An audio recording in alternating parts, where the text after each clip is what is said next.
Corruption has continued to be a serious problem for government, businesses and the public at large, and about half of South Africans believe they should be allowed to sing historic freedom songs in public. Ambosisewa Khadebe with the latest news update. Corruption has continued to be a serious problem for government, businesses and the public at large. The latest report by the Public Service Commission says millions of rand are lost in wasteful expenditures every year. Government departments failed to respond to 90% of reported corruption cases through hotlines last year. Concerns on corruption come ahead of an annual summit on the issue tomorrow.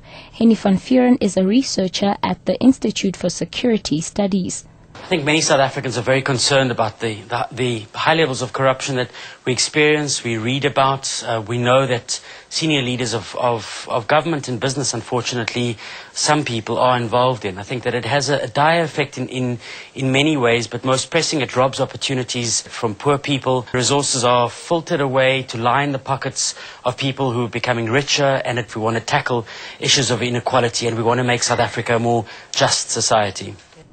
Political analyst Professor Kwandiwe Kondlo says he doubts that the Donnan report, which will be made public today, will implicate individuals in public office or prominent companies. Deputy President Kgalemela Motlanthe and Human Settlements Minister Tokyo Sekgwale are believed to be named in the report. Former President Thabo Mbeki established the commission in 2006 to investigate how money flowed from Iraq through Petro SA to an ANC bank account. The commission submitted its report to the presidency in June 2006. However, Mbeki referred it to the Justice Department for assessment and advice. Kondlo says the timing of the release of the report is interesting. In the final analysis, if there are individuals mentioned and implicated, I don't know how the report will deal with the fact that the intended beneficiary at the end of the day was the ruling party and, of course, in some instances, the state.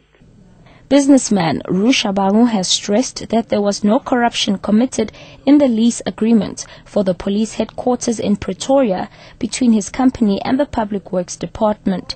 Shabangu, who is the managing director of Rue Property Fund, says he has evidence to prove that the procurement process followed in the Middestad lease was in accordance with common practice within the department. The agreement has led to the suspension of National Police Commissioner Bheki Cele and the dismissal of Public Works Minister Gwen Mahlangu Nkabinde. And lastly, about half of South Africans believe they should be allowed to sing historic freedom songs in public. This is one of the findings of the 2011 South African Reconciliation Barometer survey that the Institute for Justice and Reconciliation has released in Cape Town. The survey measures progress made in reconciliation since the country's transition to democracy. It was conducted using face-to-face interviews with 3,500 individuals. There's been raging debate about the struggle song Dubula Ipunu, which led to an equality court ruling declaring it hate speech.